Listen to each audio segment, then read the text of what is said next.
परमेश्वर क्या बताते हैं, होले सुहागण सुरता त्यार तुझे माल्य के घर जाना है। अब सुहागण कौन है और कुंवारी कौन है?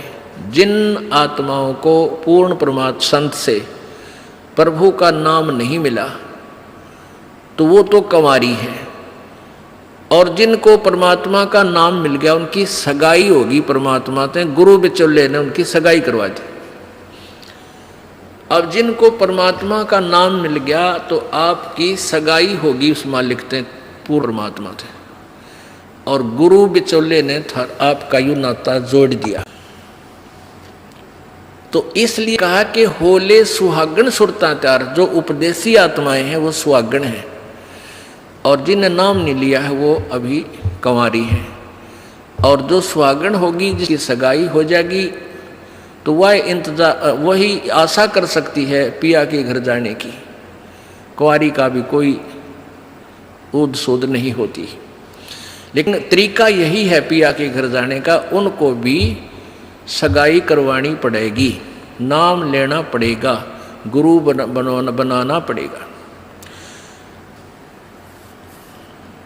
तो उन सुहागन आत्माओं को, उपदेशी आत्माओं को परमात्मा कहते हैं होले सुहागण सुरता त्यार तन माल्य के घर जाना है। अब तुझे वहां जाने का तेरा काम बन गया, यानी स्टार्ट हो गया ये प्रोसीजर। ब्याह भी होगा, सगाई हुई है तो ब्याह भी होगा, ब्याह होगा तो फिर सारा काम होगा, पति के घर भी जाएंगे। तो हम स्टार्ट कर चुके हैं, हमारा काम शुरू हो गया। फिर क्या बताते हैं, होली सुहागण सुरता त्यार तुझे मालिक घर जाना है, तेरा सुन शिखर बरतार। सुन शिखर यानी शिखर माने चोटी में, सुन माने सब जहाँ कोई और नहीं, केवल वही एक मालिक और उसका लोक है। सबसे टॉप मोस्ट प्लेस पे वहाँ तेरा पति, तेरा भरतार, तेरा मालिक है। सतलोक में सत्य पुरुष है। वहाँ क्या बताते हैं, रंग महल में रास विलास अपार है, चलो सकी उस देश सुकंत हमार है। उस रंग महल में सारे ठाठ बाट हैं सतलोक के अंदर, और चलो सखी वहाँ अपना वो मालिक पति है, वो अपना कंत है, अपना प्रभु स्वामी मालिक है, उस लोक में चलो। नहले धोले ओढ़ पैर लेकर 16 सिंगार, आज नहीं ते तड़के परसों तेरे आवेंगे लड़ियार।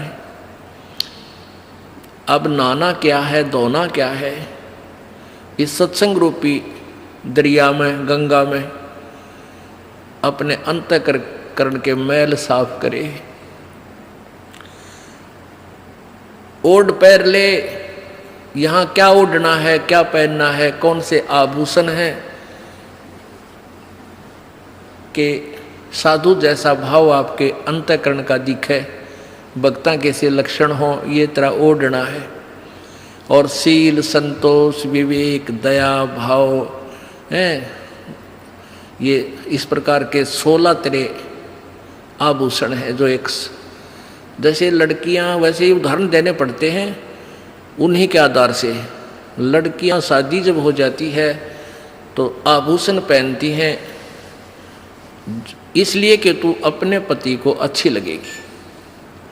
तो परमात्मा हमारा पति है, वो हम उसको कैसे अच्छे लगेंगे जब हमारे ये आभूषण होंगे, नम्रता होगी, दया होगी, शील, संतोष, विवेक से हम चलेंगे, किसी की आत्मा नहीं दुखावेंगे, हैं, इस दान धर्म करेंगे, सेवा करेंगे, तो तब उस मालिक को हम अच्छे लगेंगे, पसंद होंगे, तब वो हमें स्वीकार करेगा। और सुमन, ध्यान, भक्ति, ये पांचों यज्ञ करके अपनी कमाई करके अपना दहेज बना ले। फिर क्या बताते हैं, आज नहीं ते तड़के परसों, या अब तेरा कभी ना कभी जाने का समय अवश्य आएगा। तेरे साथ की कितनी जाली तू क्यों लारी वार, और गुड़िया खेलत न जन्म खो दिया लाया नहीं विचार। पहले हम बालक से थे, आजकल तो वो सारा छूट गया प्रोसीजर, तो मॉडर्न सिस्टम हो गया। बालक खेल भी गेला, कंप्यूटर तो खेल रहे हैं। पहले क्या था, हम छोटे छोटे बालक थे उस समय, जैसे दहेज देते थे लड़कियों को, तो उनका के देश था, ऐसे कोई क्या करते थे, लड़की को भेजना होता था तो उसके लिए कपड़े लाते, तो उसको क्या बताया जाता था कि इसको आगे वाली इसकी जो ना सास ननंद पितृ और आसपास की जितनी लेना देना होता है, तो उनकी न्यों क्या करते, 40 तीड़ अग्निया की लाइयो, 40 सूट। तीड़ तना समझते होंगे आजकल के बच्चे, पहला घाघरा हुआ करता है सब बारह, और उसको ऊपर एक कुर्ता एक चुंदड़ी उसने तिल बोलिया करते। तो न्यों क्या करते, ये 40, और पहले दिखाया करते उसको भेजने से पहले लड़की को, गांव की औरतें आती थी गीत गाती हुई, और वो देखा करती ये 40 तगलियाँ की हैं, ये 20 पछलियाँ की हैं, ये फलानियाँ की हैं, ये छोरी के हैं, ये दूसरे ससुरे की हैं, तो ऐसे बताते थे।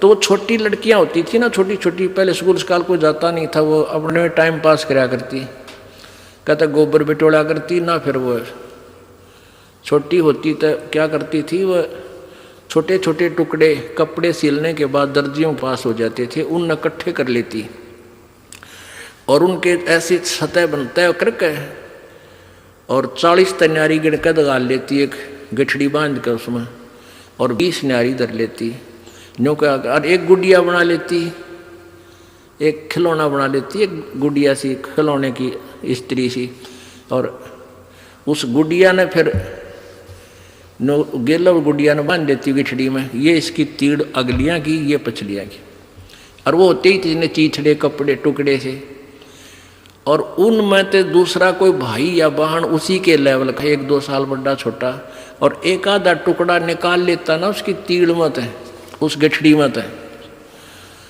वो पोटली बांध रही थी वह, तो वह रोन लग जाती वह लड़की, अरे मेरी तीड़ काट ली, पापीटा रोवर रोटी नहीं खावे, और ओढ़ चीथड़े ने वह तीड़ बांध रही, वो सूट बांध रही पूरा, तो बालक थी।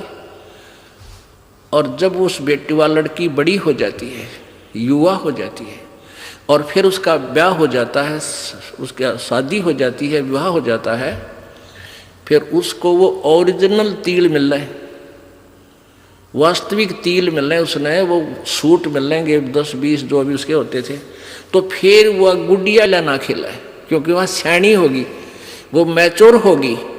तो पुण्यात्माओं, परमात्मा हमें क्या बताना चाहते हैं कि तुम यहाँ जो बेटा बेटी कार कोठी संपत्ति जोड़ने में जो तुम खेल खेल रहे हो, ये गुड़िया वाला खेल है। और जब आप इतने मैच्योर हो जाओगे, आपका ज्ञान इतना स्वस्थ हो जाएगा, आपको ये पता लग जाएगा कि ये सब नकली सांग है, झूठा सुख है, अस्थायी टेम्परेरी रिलेशन है हमारा यहाँ पर, और हमारा स्थान सतलोक में है। तो फिर आप इन गुड्डा गुड़िया के खेलने की फिर इच्छा नहीं कर सकते, सपने में भी नहीं कर सकते। अब जवान लड़की जब उसका ब्याह हो गया और उसके बाद वो ओरिजिनल सूट उसने मिले हैं, फिर उसने वह खेल कर दिखा दे गुड़िया गिला, कदे नहीं खेल सकती। तो आपको जब ये रह कर ये ज्ञान इसलिए सुनाया जाता कि आपका इन गुड्डा गुड़िया के खेल से मन हट जा, आप इतने मैच्योर हो जाओ, आपको वास्तविकता का पता लग जावे।